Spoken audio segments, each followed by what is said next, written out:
It was a bitter, cold, and snowy day when those with warm hearts came to Arlington National Cemetery to celebrate the life of General Joe Foss. There were fellow Marines, other recipients of the Medal of Honor, generals and senators, businessmen and athletes, family and friends, and many who only knew him as a hero from afar. At 87, World War II's top Marine ace, the former governor, had achieved as much in peacetime as in war. At the chapel and the gravesite, he would be remembered and revered. 24 hours later, those closest to him, supported by government and private sector leaders, would come together to make Joe's dream come true. The Joe Foss Institute would launch its program to send combat veterans into our schools to help inspire patriotism among young Americans. To say the least, Joe's vision has been embraced by those who knew him and those who were just moved by him. Mr. Vice President. Good morning, Dee Dee, members of the family and friends. I usually begin every day meeting with the President in the Oval Office, where we receive our national security briefing. And it occurred to me today that this is the very place where Franklin Roosevelt presented the Medal of Honor to Marine Corps Captain Joe Foss, the Medal of Honor for aerial combat unsurpassed in World War II. I'm honored to join all of you today in paying tribute to one of the bravest men I've ever known and that this nation's ever produced. Joe loved America, and he devoted most of his energy and his time to serving his fellow citizens. "There's nothing I wouldn't do for this country," Joe once said, and like everything Joe said, he meant it.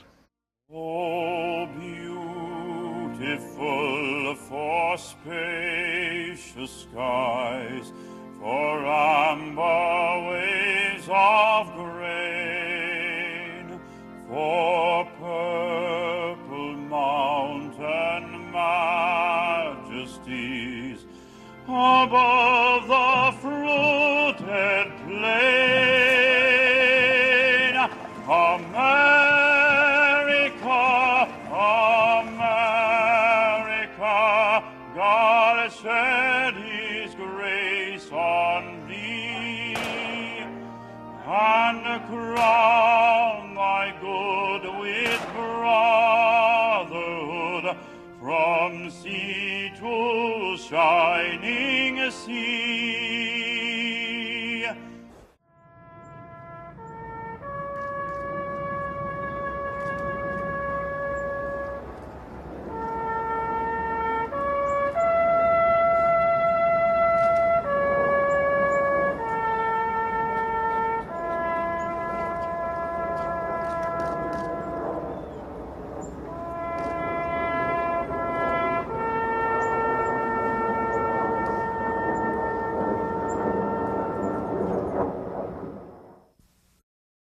Hello, I'm Tom Brokaw, NBC News in New York, and I want to take just a few moments of your time to talk to you about my friend Joe Foss. For me, Joe always personified the idea of American public service and patriotism. Those were the twin ideals that guided his life along with his faith. Now that Joe is gone, it's up to the rest of us to advance the work of the Foss Institute, which will make plain to generations of students and young people who have not known the bitter taste of war or its terrible costs, how important it is to be a patriot and a dedicated citizen in this country. These are troubled times, unsettling to a lot of young people, and so it's time once again for them to think about their place in this great country. That's the very least that we can do for our late friend, the great Joe Foss. Dr. Martin Luther King said one time, "I don't know what the future holds, but I do know who holds my future."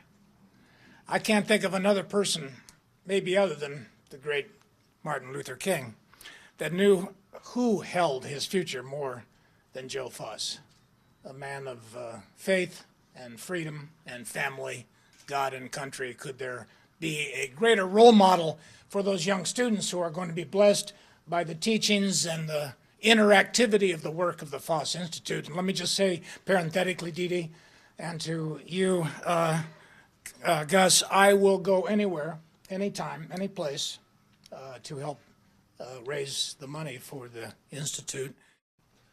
We don't send our soldiers, sailors, airmen, Marines, and Guardsmen around the world to fight for gold or colonial conquest. We do it to give others the hope of freedom that we enjoy. We do it to keep our own liberties and to give them just the chance that they can have what we do. That's what it's really all about, and that's why the legacy of Joe Foss and the Foss Institute is so important. Stop looking back and let's look ahead, because the past really is prologue. And he'd be the first to say that. So let's turn all these very kind and heartfelt words into something that even better, something greater. And if we can use that past to positively influence the future, then that's the greatest living memorial. Joe had concerns about our future, particularly about our young people, those who will determine that future and our position in the world. And if we're to build an even greater nation, then the foundation of our past and our shared responsibilities for the future must be known and appreciated. And it means being dedicated to something larger than just self, I, me. It means being dedicated to a larger purpose. It means being dedicated to working together. It means being dedicated to pride in country and what it stands for, and then patriotism. The Foss Institute is dedicated to the restoration of patriotism, integrity, and an appreciation for America's freedoms. Appreciation for America's freedoms. Our mission is to instill these values by making presentations to 1 million school-aged children across America each year. And who better to carry that message into the schools and across this country of ours than those who have borne the battle, those who have been shot at, those who have really sacrificed themselves for this country, the veterans of this country. So that's what this is all about. Now, I want you all to know that we are on target and we're moving ahead aggressively. Patriotism is everybody's business.